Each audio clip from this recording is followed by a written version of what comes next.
Welcome to the Food Freedom Fair. I am so excited to be here with you. It's an honor to be here with you and just excited to help you continue on the journey of what does it mean for you to find food freedom in your life.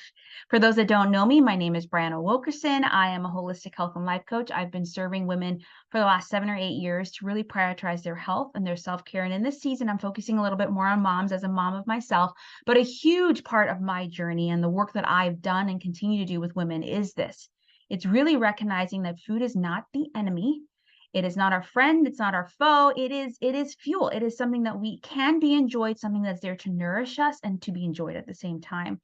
But because of different things in life, right? Because of situations that may be stressful, because of experiences, because of the need for comfort, whatever it may be, sometimes our relationship with food can get a little wonky, right? I've been there. I know I've gone through seasons where I barely ate. And I've gone through seasons where I overate because of things going on in my life. And I thought food was the problem, but really that it wasn't. I had to get to the root cause. And that's what we're here to do in this fair, is help you get to the root cause of what's the sticking point for you and your relationship with food, and to help you find freedom. And my tip for you in this is to really, I'm offering my Food Freedom and Body Freedom Journal for you to do this, but I think there's 7 areas that we need to look at and our relationship in those things, in those areas. I think the first is really looking at our relationships with diets, right? Diets are a huge thing. I don't think anything's wrong with diets when they're done well and for the right reasons. But many of us approach them for out of a place of shame and guilt, and that's not the way to approach anything, but we do it to fix things, right?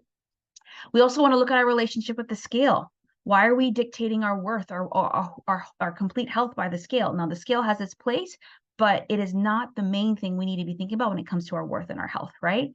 Then our relationship with food. Do we see it as a friend, a foe, a fuel? Like, what has trained our brain to view and interact with food a certain way? And is it something we want to carry forward? Then we need to look at our relationship with our body, because our relationship with our body impacts all those areas and vice versa. If we're not at peace, now you can want to change your body, but if you don't come to a place where you love your body as it is and as it's improving, then it's gonna really drive a lot of decisions that you might not want to do. And then ultimately also, it's like looking at your relationship with yourself, right? If you don't think you're enough, if you think there's something wrong, then you're gonna try to want to fix things in multiple areas. And in reality, it really needs to be about coming to peace with yourself. And then there's emotions and exercise. If I have a huge story again with emotional eating, and I think often the eating is not the problem, there's something else behind it.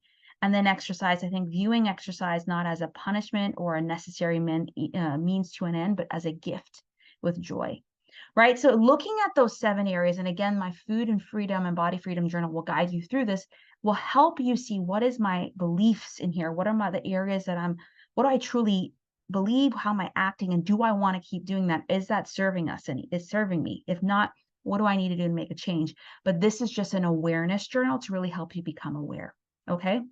So you can go ahead and grab that Food and Body Freedom Journal to support you, download it, work through it. There's additional resources in there and, additional community that you can join. And again, just figuring out for you where you're at and then where you want to be.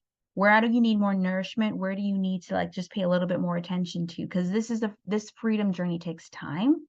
It takes a lot of grace, and it takes a lot of love and acceptance for yourself. All right.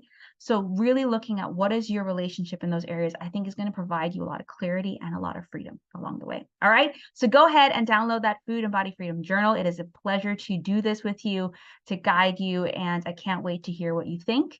And I hope you enjoy the rest of the fair.